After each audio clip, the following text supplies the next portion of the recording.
জঙ্গিপুরকে যারা উত্তপ্ত করার চেষ্টা করেছে, জঙ্গিপুরের মাটিকে যারা বিষাক্ত করার চেষ্টা করেছে, সাম্প্রদায়িক সম্প্রীতিকে যারা নষ্ট করার চেষ্টা করেছে, ওই সমস্ত মানুষগুলোকে মাত্র 3 জনকে গ্রেফতার করলে হবে না। যতগুলো মানুষের সাথে জড়িত আছে সমস্ত অপরাধীকে আইনের আওতায় এনে উপযুক্ত দৃষ্টান্তমূলক শাস্তি দিতে হবে। বলেন ঠিক না? বলেন, কথা বলেন। আমরা ভারতবর্ষের নাগরিক, স্বাধীন ভারতবর্ষের স্বাধীন নাগরিক। একজন হিন্দুর যে অধিকার আছে, একজন বৌদ্ধের যে অধিকার আছে, একজন রাষ্ট্রপতির যে অধিকার আছে, একজন আইনজীবীর যে অধিকার আছে, একজন পুলিশের যে অধিকার আছে, আমি মোহাম্মদ ইমরান হোসেন একজন মুসলিম যুবক হিসেবে সেই অধিকার নিয়ে ভারতবর্ষের মধ্যে অবস্থান করছি। তাই তারা যে অধিকার পাবে আমরা সেই অধিকার নিয়ে বাঁচতে চাই এবং বাঁচতে চাইবো। তার জন্য আপনার চেষ্টা করবো ইনশাআল্লাহ। বলেন ইনশাআল্লাহ। যদি ঈমান রাখতে পারেন কলিজার মধ্যে ঈমান, আর কিচ্ছু লাগবে না। আল্লাহ রাব্বুল আলামিন বলে দিচ্ছেন, মুসলমান তোমাদের ভয়ের কোনো কারণ নেই, দুশ্চিন্তার কোনো কারণ নেই। তোমরা ঈমানদার যদি হতে পারো, আমি যে আল্লাহ একজন আছি এই আমাকে যদি বিশ্বাস স্থাপন করতে পারো, তাহলে আমি বলছি তোমাদের ভয়ের দুশ্চিন্তার কোনো কারণ নেই। বিজয় তোমরাই পাবে। বলেন সুবহানাল্লাহ। আমরা প্রত্যেকে ঈমানদার হবো ইনশাআল্লাহ। যে কোনো বললে ঈমান হারা হবো? টাকার জন্য প্রলোভন, জীবন যদি নষ্ট করতে চাই, ঘর থেকে তাড়িয়ে দেয়, দেশ থেকে তাড়িয়ে দেয়, ঈমান হারাবো? ঈমান হারাবো না। প্রয়োজনে জীবন দিতে রাজি আছি, ঈমান দিতে রাজি নয়। আল্লাহ আমাদের এই বাক্যের উপরে সবাইকে অটুট থাকার তৌফিক দান করুন। আমিন। আউযু বিল্লাহি মিনাশ শাইতানির রাজীম। বিসমিল্লাহির রহমানির রহিম। ولا تهنوا ولا تحزنوا وأنتم الأعلون إن كنتم مؤمنين। প্রশংসা আল্লাহ তাআলার জন্য। শান্তি অবতীর্ণ হোক বিশ্ব মানবতার সবচাইতে শ্রেষ্ঠ কাণ্ডারি, যিনি মানব জাতির শিক্ষক হযরত মুহাম্মদ মুস্তাফা সাল্লাল্লাহু আলাইহি ওয়াসাল্লামের উপর। আল্লাহুম্মা সাল্লি আলাইহি আল্লাহুম্মা বারিক আলাইহি। আজকে আমরা আপনাদের সামনে যে বিষয়টি উপস্থাপন করতে যাচ্ছি, বিষয়টি হচ্ছে ইসলামের বিজয় সুনিশ্চিত। আপনার চারিপাশে যা কিছু আপনি দেখছেন, মনে হচ্ছে আপনাকে কোণঠাসা করছে। চারিদিক আপনার পেছনেই লেগে আছে। রাসূলুল্লাহ সাল্লাল্লাহু আলাইহি ওয়াসাল্লাম স্পষ্টত 1500 বছর আগেই তিনি ঘোষণা করেছেন, মুসলিমদেরকে সারা পৃথিবীর যত শক্তি আছে সমস্ত শক্তি ঐক্যবদ্ধ হয়ে একেবারে নির্মূল করার জন্য প্রস্তুতি গ্রহণ করবে, ব্যবস্থা গ্রহণ করবে। আজকে মনে হচ্ছে সেই সময় আমরা উপনীত হয়ে গেছি। ইসরায়েলকে দেখুন, মুসলিমদের উপর নির্যাতন করছে। আমেরিকাকে দেখুন, মুসলিমদের উপর নির্যাতন করছে। এইভাবে এক এক করে যদি বলতে লাগি তো দেখা যাবে মুসলিম রাষ্ট্রগুলো যেখানে যেখানে আছে তাদের প্রতি একটা স্ট্রিম রোলার চালানোর জন্য চিন্তা ভাবনা একটা শক্তি করেই যাচ্ছে। আর সেই শক্তিটা হচ্ছে মুসলিম বিরোধী শক্তি। এই মুসলিম বিরোধী শক্তি হতে পারে হিন্দু, হতে পারে খ্রিস্টান, হতে পারে জৈন, হতে পারে পার্সি, যে কেউ হতে পারে, যে কেউ। শুধুমাত্র ইসলামকে, মুসলিমকে, মুসলমানদেরকে পৃথিবী থেকে নির্মূল করার জন্য একেবারে ওত পেতে বসে আছে। আজকে ভারতবর্ষে আপনি ছেড়ে দেন, পৃথিবীর কথা ছেড়ে দেন, আপনি ভারতবর্ষের কথা যদি আপনি ভালো করে লক্ষ্য করে দেখেন, ভারতবর্ষের মধ্যে আপনাকে কোণঠাসা করার জন্য, আপনার অধিকারকে সম্পূর্ণরূপে নষ্ট করার জন্য এরাও একেবারে রেডি হয়ে বসে আছে। এখন যে এই কথাগুলি বলবে ভারতবর্ষের মধ্যে সেই হবে সবচেয়ে বড় সন্ত্রাসী। কিন্তু এটা বাস্তব। আপনাকে আমি এক এক করে অনেকগুলো উদাহরণ দিতে পারবো, যে উদাহরণগুলোর মাধ্যমে স্পষ্ট হবে ভারতবর্ষের মধ্যে আপনাকে আমাকে মুসলমানদেরকে কোণঠাসা করার জন্য হাজারো প্রচেষ্টা চালানো হচ্ছে, হাজারো। ছোট্ট একটা কথা বলি আপনাকে, যেহেতু রিসেন্ট একটা ঘটনা ঘটেছে, প্রথম বার্তাটি হচ্ছে আমাদের জঙ্গিপুরের জন্য, যে এই যে দাঙ্গাটা হওয়ার মুখে চলেছিল, প্রায় দাঙ্গা লেগে যাওয়ার মতন অবস্থা, ঘটালোকে এক শ্রেণীর সন্ত্রাসী। আমি বহু আলোচনায় বলেছি, যারা সমাজকে বিষাক্ত করার জন্য, সে মুসলমান হোক, সে হিন্দু হোক, সে যে কোনো ধর্মের মানুষ হোক না কেন, এর কোনো পরিচয় নাই, একটা পরিচয়, তার নাম সন্ত্রাসী। জঙ্গিপুরের মধ্যে, পশ্চিমবঙ্গের মধ্যে জঙ্গিপুর এমন একটা জায়গা যেখানে হিন্দু মুসলমান সুন্দর সম্প্রীতির সাথে বসবাস করে, ঠিক না ভুল বলেন? ঠিক না? আর এই জায়গাটাকে সম্পূর্ণ নষ্ট করার জন্য এক শ্রেণীর সন্ত্রাসী গোষ্ঠী উঠে পড়ে লেগেছে। বলা যেতে পারে যে এটা প্রায় সফল হয়ে গেছিল। আমরা দেখেছি জঙ্গিপুরের ব্রিজের নিচে নাপিতকে কেন্দ্র করে একটা সময় বিশাল বড় হাঙ্গামা হয়েছিল হিন্দু মুসলমানের, হয়নি? হয়েছিল। উস্কেছিল কি? নাপিত উস্কেছিল। মুসলমানরা, তোমার চারিদিকে মুসলমান, তুমি ওই জায়গাতে রুটি রুজি খাচ্ছ, তোমার জীবিকা নির্বাহ করছো, ওই জায়গাতে মুসলিমদেরকে কটাক্ষ করতে পাও সাহস কোন দিকে? তোমার কতটুকু সাহস আছে? এরা সন্ত্রাসী। দুই, এত সুন্দর একটা সুন্দর সিস্টেম, হিন্দুর অনুষ্ঠানে মুসলমানরা যেখানে জঙ্গিপুরে যায় আর মুসলমানদের অনুষ্ঠানে হিন্দুরা আসে। আমি জ্বলন্ত প্রমাণ, আমি নিজে, আমি একটা বিয়ের অনুষ্ঠানে এইখানে গেছিলাম, এইখানে গেছিলাম বিয়ের অনুষ্ঠানে হিন্দু ভাইদেরকে দাওয়াত দেওয়া হয়েছিল। আমি দেখে খুব খুশি হয়েছিলাম যে হ্যাঁ, এই জঙ্গিপুরের মাটিতে সাম্প্রদায়িক সম্প্রীতি এখনো পর্যন্ত টিকে আছে, এটা দরকার আছে। আপনার বিবাহ সাথে হিন্দুরা আসতে পারে, দাওয়াত দেবেন, কোনো সমস্যা নেই, দিতে পারেন। এটা দেখে খুশি হয়েছিলাম। কিন্তু অনেক ব্যথা কখন পেলাম? ব্যথা তখনই পেলাম যখন এই মিয়াপুর স্টেশনের মধ্যে একজন আলেমে দ্বীনকে সামনে রেখে কেন্দ্র করে ঘেরাও করে জয় শ্রীরাম বলতে বাধ্য করা হয়।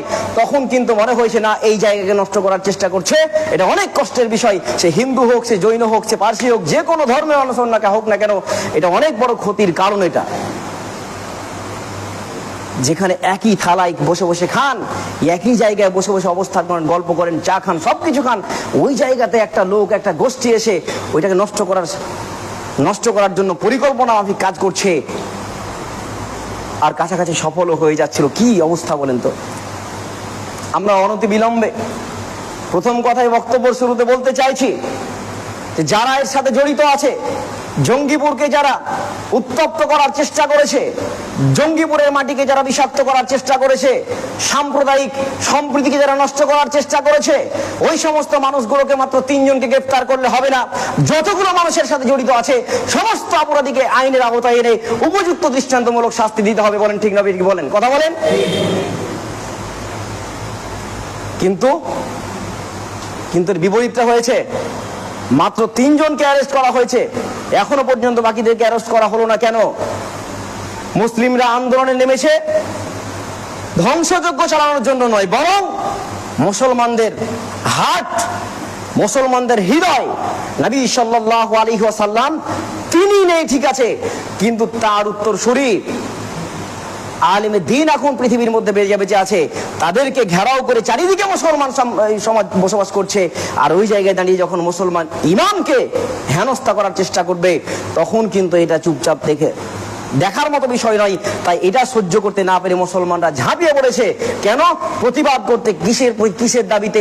যে এই যারা অন্যায়টা করেছে তাদেরকে উপযুক্ত শাস্তির ব্যবস্থা করতে হবে, এটাই ছিল প্রতিবাদ। কিন্তু দুঃখজনক বিষয় কি দেখেছি? আন্দোলনকে নির্বাপন করার জন্য, আন্দোলনকে নষ্ট করার জন্য, জনগণকে ছত্রভঙ্গ করার জন্য পুলিশ প্রশাসন নির্বিচারে অত্যাচার করেছে। নির্বিচারে অত্যাচার করেছে। কি অত্যাচার করেছে? পাবলিককে ওই লাঠি চার্জ করেছে। লাঠি চার্জটার প্রাথমিক স্টেপ, আপনি যদি আইন নিয়ে গবেষণা করেন, কোন আইনের ছাত্র থেকে থাকেন, পুলিশ কোন পরিস্থিতিতে রাবার বুলেট ছুটতে পারে আপনি ভালো করে দেখবেন। আমি সারাদিন আজকে পড়াশোনা করছিলাম, রাত্রে থেকে নিয়ে কোন পরিস্থিতিতে রাবার বুলেট দিয়ে জনতাকে বিচ্ছিন্ন করতে পারে এটা নিয়ে ভাবনা চিন্তা করছিলাম, পড়াশোনা করছিলাম, স্টাডি করে দেখলাম। যদি এমন পরিস্থিতি তৈরি হয় জনতাকে থামানো যাচ্ছে না, জনতার ভিড় দিন দিন বাড়ছে, ধীরে ধীরে বাড়ছে, এই জনতাকে বিক্ষিপ্ত করা দরকার আছে, না অশান্তি তৈরি হতে পারে। তাহলে এই সময় পুলিশ কি করতে পারে? প্রাথমিক কাজ লাঠিচার্জ করতে পারে। 2 নম্বর কাজ টিয়ার গ্যাস ছুটতে পারে। 3 নম্বর কাজ জল কামান দিয়ে মানে জনতাকে নিয়ন্ত্রণ করতে হবে। 4 নম্বর স্টেপ কি করতে হবে? 144 ধারা জারি করতে পারে। ওই ইনস্ট্যান্ট 144 ধারা জারি করতে পারবে ইনস্ট্যান্ট। কিন্তু পরবর্তী স্টেপ যদি না থামে তাহলে রাবার বুলেট দিতে পারে। কিন্তু প্রথম কি? লাঠিচার্জ, 2 নম্বর টিয়ার গ্যাস, 3 নম্বর জল কামান, মানে জল দিয়ে আপনাকে জনতাকে বিচ্ছিন্ন করতে হবে। কিন্তু কেমন কিছু হয়নি এই জায়গাতে, অথচ রাবার বুলেট দিয়ে আমার মুসলমান ভাইকে ক্ষত বিক্ষত করে এখন হাসপাতালে ভর্তি আছে। আমি কি ভুল বলছি? ভুল বলিনি। আমরা চাইছি যা করেছেন প্রশাসনকে বলতে চাইছি অনতিবিলম্বে এই সন্ত্রাসী গোষ্ঠী যারা আজকে জঙ্গিপুরকে অশান্ত করেছে ওদেরকে আইনের আওতায় এনে উপযুক্ত শাস্তির ব্যবস্থা করুন। এটা আমাদের দাবি মুসলমান সমাজের পক্ষ থেকে। কারণ আমরা এটা আমাদের দাবি রাখতে পারি, রাখাটা উচিত, প্রত্যেকের দাবি এটা। আমরা শান্তিপ্রিয় মানুষ, এটাকে অশান্ত হতে দেব না। আমরা আমাদের শান্তিপূর্ণ সমাজে শান্তি প্রতিষ্ঠার লক্ষ্যে, হিন্দু মুসলমান ভালোভাবে থাকার লক্ষ্যে আমরা বলতে চাইছি এই সম্প্রীতিকে অটুট রাখার জন্য আপনি অনতিবিলম্বে ওই সন্ত্রাসীদেরকে অ্যারেস্ট করুন। আমাদের দাবি তাই তো? তাই তো দাবি নাকি? তাই দাবি। এবার মূল আলোচনায় চলে আসি। আপনি যদি ভালো করে লক্ষ্য করে দেখেন, সারা পৃথিবীতে মুসলমানদেরকে কোণঠাসা করার জন্য ঐক্যবদ্ধ হয়েছে। আজকে আমরা ভারতবর্ষের নাগরিক, স্বাধীন ভারতবর্ষের স্বাধীন নাগরিক। একজন হিন্দুর যে অধিকার আছে, একজন বৌদ্ধের যে অধিকার আছে, একজন রাষ্ট্রপতির যে অধিকার আছে, একজন আইনজীবীর যে অধিকার আছে, একজন পুলিশের যে অধিকার আছে, আমি মোহাম্মদ ইমরান হোসেন একজন মুসলিম যুবক হিসেবে সেই অধিকার নিয়ে ভারতবর্ষের মধ্যে অবস্থান করছি। তাই তারা যে অধিকার পাবে আমরা সেই অধিকার নিয়ে বাঁচতে চাই এবং বাঁচতে চাইবো। তার জন্য আপনার চেষ্টা করবো ইনশাআল্লাহ। বলেন ইনশাআল্লাহ। কিন্তু ভালো করে লক্ষ্য করে যদি আপনি দেখেন, মুসলমান সমাজকে কোণঠাসা করার জন্য ভারতবর্ষের মধ্যে এমন করে উৎপদে বসে আছে। এক এক করে আপনাকে কারণগুলো যদি দেখানো যায় দেখবেন একটার পর একটা সাজিয়ে গুছিয়ে করছে। সাজিয়ে গুছিয়ে কি করছে? প্রথম যেটা কারণ করেছে, মুসলমানদের অধিকারকে নষ্ট করার জন্য 2019 সালে সিএ বিল নিয়ে এসেছে, যেখানে পাকিস্তান, বাংলাদেশ এবং আফগানিস্তান থেকে মুসলমান ছাড়া যে কোনো ধর্মের মানুষ এসে অবস্থান করবে এই ভারতবর্ষে নাগরিকত্ব পাবে, কিন্তু মুসলমানরা যদি আসে সেই নাগরিকত্ব পাবে না। 2 নম্বর হচ্ছে, আপনি ভালো করে যদি লক্ষ্য করে দেখেন, 2 নম্বর হচ্ছে আমরা দেখেছি কাশ্মীরে 370 ধারা লোপ করা হয়েছে, যেই কাশ্মীরের মধ্যে মুসলমানদের ছাড়া কোনো হিন্দু প্রপার্টি ক্রয় করতে পারতো না, বাড়িঘর স্থাপন করতে পারতো না, বিজনেস করতে পারে। কিন্তু কাশ্মীরের মধ্যে 370 ধারাকে লোপ করে দিয়ে মুসলমানদের অধিকারকে খর্ব করা হয়েছে। আপনি যদি ভালো করে লক্ষ্য করে দেখেন আরো আপনি দেখতে পাবেন বিস্তারিত। জাতীয় নাগরিক পঞ্জি এনআরসি 2020 সালে পাশ করে এনআরসির জন্য আন্দোলন চলেছে। এনআরসির মূল থিমটাই হচ্ছে মুসলমানদেরকে নাগরিকত্ব থেকে বহিষ্কার করা, মুসলমানদের ভারতবর্ষ থেকে বিতাড়িত করার উদ্দেশ্য এনআরসি হয়েছে। যদিও আপনাকে আমাকে বোঝানো হয়েছে যেটা মুসলমানদের নাগরিকত্ব থেকে বের করে দেওয়া নয়, ভারতবর্ষ থেকে বের করে দেওয়া নয়, কিন্তু পরোক্ষভাবে আমরা দেখেছি আসামের মধ্যে অসংখ্য মুসলমানকে তার নাগরিকত্ব কেড়ে নিয়েছে। রিসেন্ট আমরা দেখেছি আসাম থেকে 28 জন মুসলমানকে অ্যারেস্ট করে নিয়ে গিয়ে চলে গেছে। নির্দিষ্ট একটা জায়গাতে রেখে দেওয়া হবে, তাদের আত্মীয় স্বজন ছাড়া, পাড়া পড়োশি ছাড়া, বাড়িঘর ছাড়া একা দিন যাপন করবে। তার সাথে কি হবে আল্লাহ তাআলাই ভালো জানে, এমন অবস্থান করেছে। আপনি যদি আরো লক্ষ্য করে দেখেন, গোরক্ষা আইন বিভিন্ন রাজ্যে পাশ করেছে, বিশেষ করে বিজেপি শাসিত রাজ্যগুলো যেখানে আছে ওই জায়গায় গোরক্ষা আইন পাশ করে দিয়ে গোহত্যাকে বন্ধ করে দিয়েছে। গোহত্যা আইন আনা মানে হচ্ছে মুসলমানদের খাদ্যাভ্যাসে বাধা প্রদান করা, অর্থাৎ আমরা কি খাবো কি পড়বো এটাতে সম্পূর্ণ লাগাম টেনে দেওয়া। মুসলমানরা যখন গরু কাটছে, গো মাংস খাচ্ছে, তখন বলা হচ্ছে না এটা খাওয়া যাবে না, এটা আমাদের মাতা। ভারতবর্ষের মধ্যে স্বাধীনতার মূল থিম ছিল হিন্দু মুসলমান একত্রিত হয়ে রক্ত ঢেলে দিয়ে ব্রিটিশকে ভারতবর্ষ থেকে বিতাড়িত করে দিতে হবে। আমরা এই ডাকে সুভাষচন্দ্র বসু বলেছিল, তোমরা আমাকে রক্ত দাও, আমি তোমাদের স্বাধীনতা দেব। আমরা সেই দিনকে কে হিন্দুকে বুঝিনি, কে সাঁওতালকে বুঝিনি, আমরা ইমামরা একত্রিত হয়ে গিয়ে, মুসলমানের সন্তানরা একত্রিত হয়ে গিয়ে, হিন্দুর সন্তানরা একত্রিত হয়ে গিয়ে, সাঁওতালরা একত্রিত হয়ে গিয়ে একমাত্র ব্রিটিশদেরকে ভারতবর্ষ থেকে বিতাড়ানোর জন্য লক্ষ লক্ষ গ্যালন গ্যালন রক্ত আমরা দিয়ে ভারতবর্ষকে স্বাধীন করেছিলাম। এই ভারতবর্ষের মধ্যে আমি মোহাম্মদ ইমরান হোসেন মুসলমান হিসেবে মাংস খাবো কি খাবো না এটি নির্ধারণ করছে বিজেপি সরকার। এটা জুলুম না? বলেন জুলুম কিনা বলুন না, এটা জুলুম। আপনি আরো লক্ষ্য যদি করেন, 3 নম্বর বাবরি মসজিদ নিয়ে দীর্ঘদিনের মামলা। 1992 সালে বাবরি মসজিদে হামলা করা হয়েছিল। 1992 সালের মামলা কেউ রায় দিতে পারেনি। বিজেপি শাসন ক্ষমতায় আসার পরে এমন একটা রায় দিল যার কোনো অথেন্টিকেশন নেই। অমুসলিমদের মন্দির সেখানে ছিল তেমন নয়, রামের জন্মভূমি সেটাও না, তেমন কোনো বিষয় নয়। হিন্দুরা মেজরিটি পার্সেন্ট থাকার কারণে তাদের বিশ্বাস হচ্ছে ওই জায়গায় রাম মন্দির, রামের জন্ম হয়েছিল, তার জন্য বিশ্বাসকে সামনে রেখে নথির প্রয়োজন না মনে করে তারা বাবরি মামলার রায় বাবরি মসজিদের জায়গাতে রাম মন্দির করে দিয়েছে। ভুল বলছি? ঠিক বলছি। আপনি আরো যদি লক্ষ্য করে দেখেন, 6 নম্বর বিষয় আপনি দেখতে পাবেন। 6 নম্বরটা কি? দিল্লি নিধন যজ্ঞ। 2020 সালে যখন এনআরসি আন্দোলন চলছে, মুসলমানরা হিন্দুরা একত্রিত হয়ে যখন এনআরসির বিরুদ্ধে আন্দোলন করছে, ওই জায়গাতে মুসলমান সংখ্যালঘুদেরকে লক্ষ্য করে ওই জায়গাতে বুলডুজার চালিয়ে তাদের ঘর বাড়িকে নষ্ট করা হয়েছিল, তাদেরকে লাঠি দিয়ে পিটিয়ে হত্যা করা হয়েছিল। 50 জন মুসলমানকে জীবিত হত্যা করে দেওয়া হয়েছিল 2020 সালে। নানাভাবে এইভাবে মুসলমানদেরকে নষ্ট করার জন্য, মুসলমানদের অধিকারকে নষ্ট করার জন্য আপ্রাণ চেষ্টা করেছে। আপনি যদি ভালো করে লক্ষ্য করে দেখেন, 2002 সাল গুজরাট মুসলিম নিধন যজ্ঞ, 1000-এর উপর মুসলমানকে হত্যা করা হয়েছিল। আপনি যদি লক্ষ্য করে দেখেন, ওয়াকাফ সংশোধনী বিল, এই যে রিসেন্ট যেটা হলো 2024 সাল, ভারতবর্ষের মধ্যে বলেছিলাম এত পরিমাণ ওয়াকাফ সম্পত্তি আছে, যেই পরিমাণ সম্পত্তি ভারতবর্ষের তৃতীয় একটা গোষ্ঠী, ওয়াকাফ একটা সংগঠন। ওয়াকাফ, এই ওয়াকাফের যে পরিমাণ ল্যান্ড আছে, জমি আছে, তা ভারতবর্ষের 2টো সেক্টরের পরে আছে। 3 নম্বর জমির মালিক হচ্ছে ওয়াকাফ। এতগুলো সম্পত্তির মালিক হচ্ছে মুসলমান সমাজ। এই সম্পত্তিকে এই ওয়াকাফকে সংসদের নামে মুসলমানদের কাছ থেকে সম্পূর্ণ জমিগুলোকে কেড়ে নেওয়ার জন্য পাঁয়তারা শুরু করেছে 2024 সালে। আমি কি ভুল বলছি? আপনি যদি ভালো করে লক্ষ্য করে দেখেন, আরো আছে। গোমাংস ব্যাগে আছে কিনা সেটাকে সামনে রেখে পিটিয়ে ট্রেনের মধ্যে একজন বয়স্ক 60 বছর বয়সের মানুষকে পিটাচ্ছিল। মালদার মতিলালকে মারা হলো। বহু মানুষকে গোমাংস আছে কিনা তার নামে মারা হলো। জয় শ্রীরামের নাম করে ভারতবর্ষে থাকতে গেলে তাকে জয় শ্রীরাম বলতে হবে। জয় শ্রীরাম যদি না বলিস তাহলে তাকে পিটিয়ে হত্যা করা হবে। তার একটা অন্যতম নিদর্শন জঙ্গিপুরের মধ্যে দেখলাম। এরকম বহু নিদর্শন আছে যেগুলো ভারতবর্ষের মধ্যে মুসলমানদেরকে কোণঠাসা করার জন্যই হয়েছে। আরো একটা বিষয়, এগুলো তো করেছে আমাদের সকলের হৃদয়, সকলের প্রাণ মুহাম্মদ সাল্লাল্লাহু আলাইহি ওয়াসাল্লাম। তাকে যদি কেউ কটূক্তি করে তাহলে মুসলমানরা আগা পিছা ভয় করে না, তার জান থাকবে কি থাকবে না মনে করে না। মুহাম্মদ সাল্লাল্লাহু আলাইহি ওয়াসাল্লামকে কেউ যদি একবার গালি দেয় তাহলে মুহাম্মদ সাল্লাল্লাহু আলাইহি ওয়াসাল্লামের লক্ষ লক্ষ হাজার হাজার কোটি কোটি মানুষ তাকে, তার সম্মানকে রক্ষা করার জন্য এক কথাতে প্রাণ দিতে পারে। ঠিক না বলেন? ঠিক না? সেই মুহাম্মদ সাল্লাল্লাহু আলাইহি ওয়াসাল্লামকে কিছুদিন আগে নূপুর শর্মা উল্টো পাল্টা কথা বলেছিল। সেই মুহাম্মদ সাল্লাল্লাহু আলাইহি ওয়াসাল্লামকে কেরালায় একজন সাধু সন্ত আবার উল্টো পাল্টা কথা বলেছে।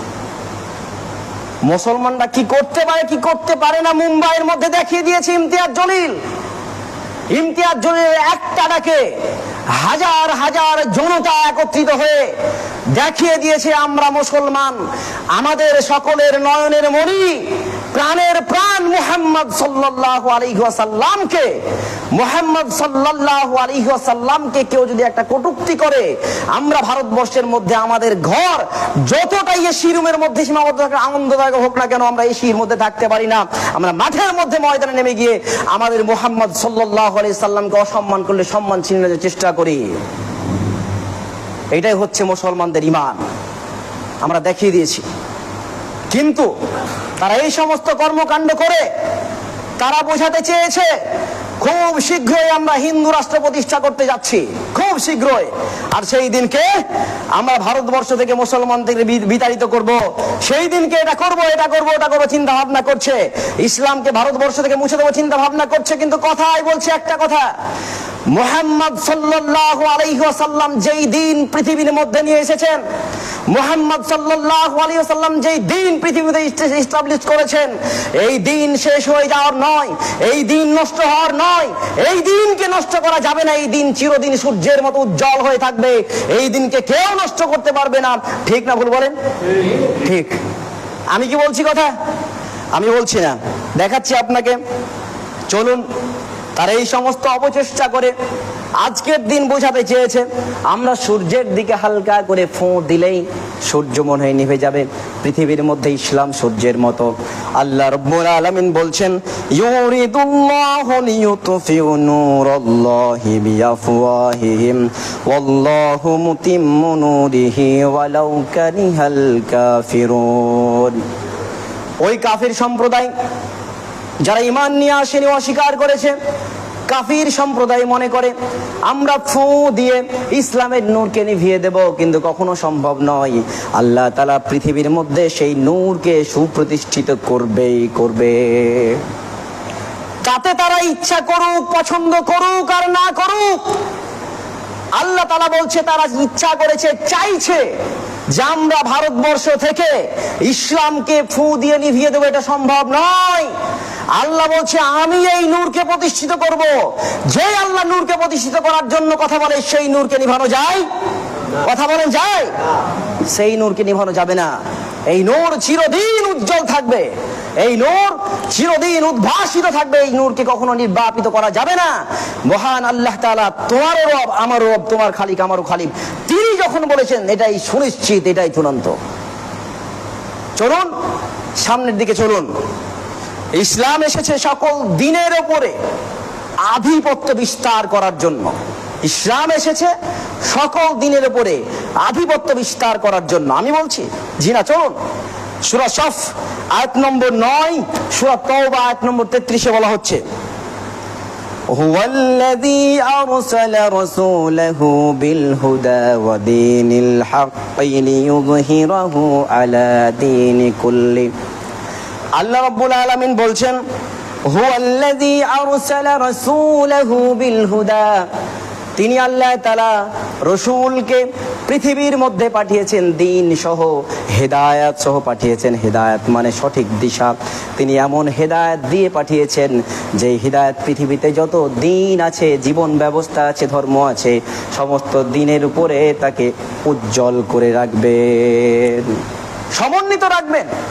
আল্লাহ তাআলা বলছেন আমি মুহাম্মদ সাল্লাল্লাহু আলাইহি ওয়াসাল্লাম, বলেন সাল্লাল্লাহু আলাইহি ওয়াসাল্লাম, সাল্লাল্লাহু আলাইহি ওয়াসাল্লামকে আমি পৃথিবীতে হেদায়েত দিয়ে পাঠিয়েছি। হেদায়েত কেমন? আল হক লিইয়ুযহিরাহু আলা দ্বীনি কুল্লিহি। আল্লাহ রাসূল সাল্লাল্লাহু আলাইহি ওয়াসাল্লামকে যে হেদায়েত দিয়েছে, যেই দ্বীন দিয়েছে, সেটা অত্যন্ত সত্য, সত্য, সত্য। এই সত্য দ্বীন সারা পৃথিবীর যত ধর্ম আছে, সমস্ত পৃথিবীর ধর্মের উপরে বিজয় লাভ করবে। আলহামদুলিল্লাহ বলে। তোমার চেষ্টা ব্যর্থ হবে, তোমার চেষ্টা একদম নষ্ট হয়ে যাবে। এই চেষ্টা ফলাফল সফল হতে পারে না। এটা কে বলছে? বলেন কে বলছে? আল্লাহ তাআলা বলছে। আল্লাহ তাআলা এরপরে বলছে, ওয়ালাউ কারিহাল মুশরিকুন, যদিও মুশরিকরা এটাকে অপছন্দ করে, তবু এটাই হবে। আলহামদুলিল্লাহ বলবেন না? আলহামদুলিল্লাহ। দুঃখের কোনো কারণ নেই। এই সমস্ত বিষয়গুলো দেখে দুঃখে হৃদয়টা ফেটে যাচ্ছে, এই দুঃখের কোনো কারণ নেই। আমাদের জন্য বিজয় অপেক্ষা করছে। আমরা আমাদের ঈমান হারা হয়ে যাব না, এইটুকু করতে হবে। আমরা ঈমান হারা হয়ে যাব, ঈমান হারা হয়ে যাব, ঈমান হারা হয়ে যাব না। জীবন দিতে হলে দেব, একবার নয় হাজারবার জন্ম নিয়ে জীবন দেব, তবু ঈমান হারা হতে পারবো না। চলুন, আল্লাহ রাব্বুল আলামিন কোরআনকে সংরক্ষণের জন্য দায়িত্ব নিয়েছেন। সূরা হিজর আয়াত নম্বর 9 বলছে, ইন্না নাহনু নাযালনা আলাইকা যিকরা ওয়া ইন্না লাহু লাহাফিযুন। আল্লাহ রাব্বুল আলামিন সূরা হিজরের মধ্যে বলছেন, নিশ্চয় আমি কি করেছি, আমার জিকিরকে তোমার উপর অবতীর্ণ করেছি, এবং মনে রেখে দাও এই ইসলামকে, এই জিকিরকে, এই কোরআনকে আমি একেবারে সংরক্ষণের দায়িত্ব নিজে নিচ্ছি। ভয় আছে? ভয় আছে কি বলেন? যদি আল্লাহ তাআলা বলে, ইমরান হোসেন তোমার সংরক্ষণের দায়িত্ব আমি নিলাম, তাহলে আমার কোনো ভয় আছে? বলেন, ভয় আছে? যেই কোরআনকে আমি আপনি পাঠ করি, যেই কোরআনকে বুকে ধারণ করে বসে আছি, সেই কোরআনকে সংরক্ষণের দায়িত্ব যদি স্বয়ং আল্লাহ নেন, তাহলে ভয়ের কোনো কারণ আছে? ভয়ের কোনো কারণ নেই। তাহলে এই কোরআনের সংরক্ষণ কে করবেন? বলেন, কথা বলেন, কে করবে? আল্লাহ তাআলা করবে। যেই কোরআনের সংরক্ষণের দায়িত্ব স্বয়ং আল্লাহ নেন, সেই কোরআন নষ্ট হয়ে যাবে এমন আশা করা যায়? সেই ইসলাম নষ্ট হয়ে যাবে আশা করা যায়? আশা করা যায় না। যারা আশা করে তারা দিবা স্বপ্ন দেখছে, অনেক স্বপ্ন দেখছে, কোনো দিনও বাস্তবায়ন হওয়ার নয়, এটা বাস্তবায়ন হবেও না, এটাই চূড়ান্ত সত্য কথা। চলুন সামনের দিকে চলুন। রাসূল আকরাম সাল্লাল্লাহু আলাইহি ওয়াসাল্লাম কি বলেছেন হাদিসের মধ্যে? হাদিসের মধ্যে বলেছেন, পৃথিবীর প্রতিটি কোণে কোণে ইসলাম পৌঁছে যাবে।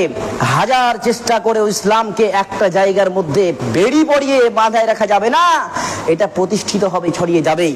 চলুন, রাসূল আকরাম সাল্লাল্লাহু আলাইহি ওয়াসাল্লাম বলছেন, ইন্নাল্লাহা জাওয়ালিয়াল আরদা ফারাআইতু মাশারিকাহা ওয়া মাগারিবাহা ওয়া ইন্না উম্মতি সায়াবলুগু মুলকুহা মা যুইয়ালি মিনহা। আল্লাহর রাসূল সাল্লাল্লাহু আলাইহি ওয়াসাল্লাম মুসনাদে আহমদের 16571 নম্বর হাদিসের মধ্যে বলছেন, আল্লাহ রাব্বুল আলামিন আমার জন্য পৃথিবীটাকে সংকুচিত করে ধরলেন, আমি দাঁড়িয়ে আছি। আল্লাহ বলছে, দেখো মুহাম্মদ সাল্লাল্লাহু আলাইহি ওয়াসাল্লাম, এই পৃথিবীটাকে, সম্পূর্ণ পৃথিবীটাকে তোমার জন্য সংকুচিত করে দিলাম, ছোট করে দিলাম, তুমি দেখে নাও, দেখে নাও, দেখে নাও পৃথিবীটাকে। রাসূল আকরাম সাল্লাল্লাহু আলাইহি ওয়াসাল্লাম বলছেন, ফারাআইতু মাশারিকাহা, ফারাআইতু মাশারিকাহা, আমি দেখলাম, ওয়া মাগারিবাহা, পূর্ব থেকে পশ্চিম, পশ্চিম থেকে পূর্ব আমি দেখতে পেলাম পৃথিবীটাকে। আল্লাহ রাব্বুল আলামিন দেখালেন, এইভাবে নিয়ে দেখালেন, দেখো মুহাম্মদ সাল্লাল্লাহু আলাইহি ওয়াসাল্লাম, এই পৃথিবীটাকে আমি তোমার জন্য ছোট করে দিলাম, তুমি ভালো করে দেখে নাও। মুহাম্মদ সাল্লাল্লাহু আলাইহি ওয়াসাল্লাম বলছেন, ওয়া ইন্না উম্মতি সায়াবলুগু মুলকুহা মা যুমিয়ালি মিনহা। রাসূল আকরাম সাল্লাল্লাহু আলাইহি ওয়াসাল্লাম বললেন, মাগরিব থেকে মাশরিক, পূর্ব থেকে পশ্চিম, পশ্চিম থেকে পূর্ব, আমি সবটা দেখতে পেলাম, দেখলাম ইসলাম আমার উম্মতের লোক সবটি কোণে কোণে ছড়িয়ে পড়েছে। সুবহানাল্লাহ। এই উম্মতকে নষ্ট করা যাবে? আফ্রিকার গহীন জঙ্গলে আজকে মুসলমানরা আজান দেয়, এটাকে নির্বাপিত করা যায়নি। কে দাওয়াত দিয়েছে সেখানে বলুন? কে দাওয়াত দিয়েছে? ভয়ের কোনো কারণ নেই। পৃথিবীর প্রতিটি কোণে কোণে কোণে কোণে কোণে আল্লাহ তাআলা ইসলামকে ছড়িয়ে দেওয়ার দায়িত্ব নিয়েছে। কে ছড়াবে? কে ছড়াবে? কথা বলেন না। আল্লাহ তাআলা দায়িত্ব নিয়েছে, তাই ইসলামকে ছোট করার কোনো সুযোগ নেই, ইসলামকে নষ্ট করার কোনো সাহস, সুযোগ, বাস্তবতা, অনেক কল্পনা, কিচ্ছু হবে না এটা। রাসূল আকরাম সাল্লাল্লাহু আলাইহি ওয়াসাল্লাম আরো একটি হাদিসের মধ্যে বলছেন, মুসনাদে আহমদ 16957 নম্বর হাদিসের মধ্যে বলছেন, লা ইয়াবলুগান্না হাযাল আমরু মা বালাগাল লাইলা ওয়ান নাহার ওয়া লা ইউতরিকুল্লাহু বাইতা মাদারিন ওয়া লা বাররিন ইল্লা আদখালাহুল্লাহু হাযাদ-দ্বীন বিইজ্জি আজিজিন আও বিযুল্লি যালিলিন। ভালো করে দেখুন, রাসূল আকরাম সাল্লাল্লাহু আলাইহি ওয়াসাল্লাম বলছেন, পৃথিবীর প্রত্যেকটা কোণে কোণে ইসলাম পৌঁছে যাবে, দায়িত্ব নিয়েছে আল্লাহ রাব্বুল আলামিন। একটু আগে হাদিস বললাম, কোরআন বললাম, আপনাকে পড়ে পড়ে শুনিয়ে দিয়েছি। এই জায়গায় ভালো করে দেখুন, রাসূল আকরাম সাল্লাল্লাহু আলাইহি ওয়াসাল্লাম বলছেন, যদি কোনো জায়গায় মাটির বাড়ি থাকে না কেন, একটা সময় দেখা যাবে কি বাড়ি তো বাড়ি, অনেক বড় উঁচু উঁচু বাড়ি থাকবে, উঁচু উঁচু বাড়ি থাকলেও পৃথিবীতে গরিব মানুষ থেকে যাবে।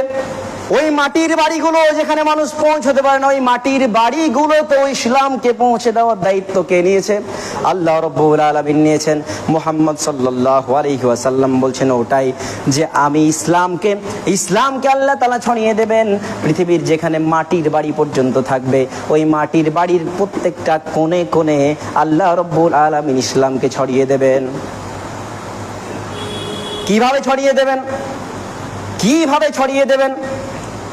যেমন যদি মনে করেন আল্লাহ তাআলা ওদেরকে সম্মানিত করে ইসলামকে ছড়াবেন, আল্লাহ সম্মান দিয়েও ইসলামকে ছড়াতে পারে, আবার জিল্লতি দিয়েও ছড়াতে পারে, অসম্মানকেও ছড়াতে পারে। প্রয়োজনে আল্লাহ তাআলা ওদেরকে সম্মান দিয়েও ছড়াবে, অথবা সম্মান যদি না নেয় তাহলে অসম্মান করে হলেও ইসলাম তাদের ঘরে ঘরে পৌঁছে দেবে। সুবহানাল্লাহ। এটা হচ্ছে আল্লাহর ওয়াদা, আল্লাহর ওয়াদা। এই ওয়াদা আল্লাহ তাআলা পূরণ করবেনই করবেন, আজ না হয় কাল এটা পূরণ করবে।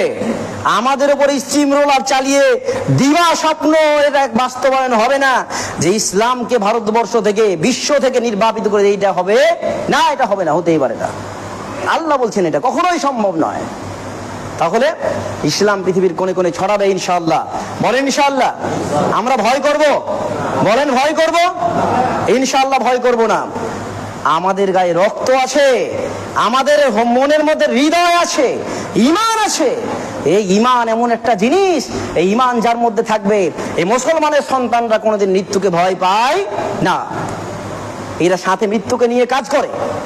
মাত্র 313 জন, 1000 জন সেনাবাহিনীর উপরে বিজয় লাভ করেছে। মাত্র 313 জন, 1000 সৈন্য 3000 সৈন্যের উপরে বিজয় লাভ করেছে। কারা? এই মুসলমানের সন্তানরা। কেন? এর কারণ এরা যখন ময়দানে নামে তখন এরা মৃত্যুর ভয় করে না। আমরাও আজকে ওই জাতি এখনো পর্যন্ত আছি। আমরা শান্তিপূর্ণ অবস্থান করছি। শান্তিপূর্ণ অবস্থানকে দুর্বলতা ভাবলে হবে না।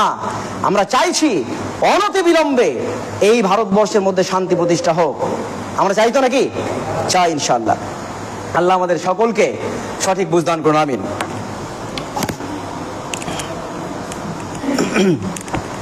আলহামদুলিল্লাহি ওয়াহদা ওয়াসসালাতু ওয়াসসালামু আলা মান লা নাবিয়্যা বা'দা আম্মা বা'দ ফাউযু বিল্লাহি মিনাশ শাইতানির রাজীম বিসমিল্লাহির রহমানির রহিম। একেবারে লাস্ট আজকের দিনের শেষ আয়াত আপনার সামনে উপস্থাপন করছি, শেষ হাদিস উপস্থাপন করছি। আল্লাহ তাআলা বিজয় তো ইসলামকে দেবে, মুসলমানদেরকে দেবে, কিছু শর্ত আছে। আল্লাহ তাআলা সিস্টেম জারি করেছে। নদীর জল একটা দিকেই যায়, নদীর জল কোনোদিন অন্যদিকে যায় না। তো সিস্টেম তো আছে। সিস্টেমটা কি? আল্লাহ রাসূল সাল্লাল্লাহু আলাইহি ওয়াসাল্লাম আবু দাউদের 4291 নম্বর হাদিসের মধ্যে বলছেন ইসলামকে কিভাবে আল্লাহ তাআলা উজ্জীবিত করে রাখবে। প্রতি শতাব্দীতে 100 বছরের একেবারে শেষ মাথাতে আল্লাহ তাআলা একজন মহামানবকে পাঠাবেন পৃথিবীর মধ্যে, যার দ্বারা ইসলাম উজ্জীবিত হবে, মুসলমানরা ইমানকে আবার নতুন করে মজবুত করতে পারবে। বলেন আলহামদুলিল্লাহ, আলহামদুলিল্লাহ, আলহামদুলিল্লাহ। এমন ব্যক্তি অবশ্যই আসবে যে আমাদের ইমানকে তাজা করার জন্য মজবুত ভাবে আসছে ইনশাআল্লাহ। ওই ব্যক্তির জন্য আমরা অপেক্ষা করছি, আসবে ইনশাআল্লাহ। 3 নাম্বার, ওই ব্যক্তি আসলেই ইমান মজবুত হবে। তার মানে ইমানকে মজবুত করার দাওয়াত সে প্রথম দেবে। আল্লাহ তাআলা এই কথাটি সূরা আল ইমরানের মধ্যে সম্ভবত, ঠিক মনে পড়ছে না আয়াত নম্বরটা, আল্লাহ তাআলা বলছেন ওয়ালা তাহিনু ওয়ালা তাহজানু ওয়া আনতুমুল আ'লাউনা ইন কুনতুম মুমিনিন। আল্লাহ রাব্বুল আলামিন বলছেন, হে ঈমানদার গণেরা, তোমরা শুনে রেখে দাও, তোমাদের ভয়ের কোনো কারণ নেই, তোমাদের দুশ্চিন্তার কোনো কারণ নেই। এই বুঝি আমাদের পরিবারকে নষ্ট করে দেবে, এই বুঝি আমাদের অধিকারকে নষ্ট করে দেবে, এই বুঝি আমাদের উপর জুলুম নির্যাতন শুরু করবে। না না না, তোমাদের উপর ভয়ের কোনো কারণ নেই, তোমাদের দুশ্চিন্তার কোনো কারণ নেই। ওয়া আনতুমুল আ'লাউনা ইন কুনতুম মুমিনিন। তোমরাই বিজয় লাভ করবে, তোমরাই বিজয়ের স্বর্ণ মুকুট মাথার মধ্যে পড়বে, মাথার উপরে পড়বে, যদি তোমরা একটা কাজ করতে পারো। সেই কাজটার নাম হচ্ছে ইমানদার হতে পারো। যদি ইমান রাখতে পারেন, কলিজার মধ্যে ইমান, আর কিচ্ছু লাগবে না। আল্লাহ রাব্বুল আলামিন বলে দিচ্ছেন, মুসলমান তোমাদের ভয়ের কোনো কারণ নেই, দুশ্চিন্তার কোনো কারণ নেই। তোমরা ইমানদার যদি হতে পারো, আমি যে আল্লাহ একজন আছি, এই আমাকে যদি বিশ্বাস স্থাপন করতে পারো, তাহলে আমি বলছি তোমাদের ভয়ের দুশ্চিন্তার কোনো কারণ নেই, বিজয় তোমরাই পাবে। বলুন সুবহানাল্লাহ। আমরা প্রত্যেকে ঈমান হারা হবো ইনশাআল্লাহ। যে কোনো বললে ঈমান হারা হবো, টাকার জন্য প্রলোভন, জীবন যদি নষ্ট করতে চাই, ঘর থেকে তাড়িয়ে দেয়, দেশ থেকে তাড়িয়ে দেয়, ঈমান হারাবো? ঈমান হারাবো না। প্রয়োজনে জীবন দিতে রাজি আছে, ঈমান দিতে রাজি নয়। আল্লাহ আমাদের এই বাক্যের উপরে সবাইকে অটুট থাকার তৌফিক দান করুন, আমিন।